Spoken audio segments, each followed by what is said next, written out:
ఆయనకు మనమంటే ఎంతో శ్రద్ధ. దేవుని ప్రేమ ఎంతో గొప్పది.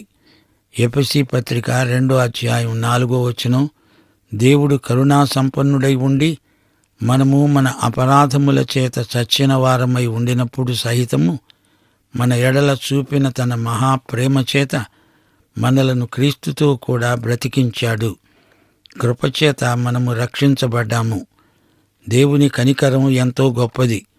కీర్తనలు 86:13 ప్రభువా, నా దేవా, నా ఎడల నీవు చూపిన కృపా కనికరములు అధికమైనవి.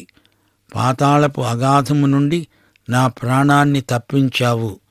అలాగే దేవుని దయాదాక్షిణ్యాలు ఎంతో గొప్పవి. 117 కీర్తన 2 యెహోవా కృప మన ఎడల హెచ్చుగా ఉన్నది.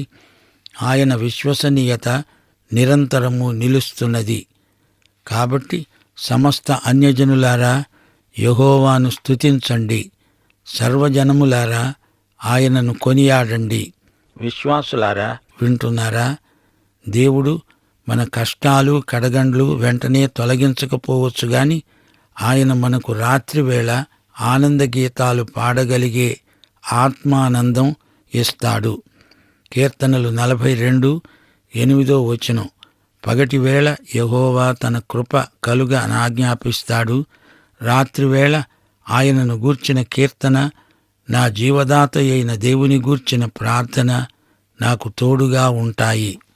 77 కీర్తన 6 నేను పాడిన పాట రాత్రియందు జ్ఞాపకం చేసుకుంటాను, నా హృదయమున ధ్యానించుకుంటాను. 119 కీర్తన 62 న్యాయమైన నీ విధులను బట్టి నీకు కృతజ్ఞతాస్తుతులు చెల్లించడానికి అర్ధరాత్రి వేళ నేను మేల్కొనేవాణ్ణి.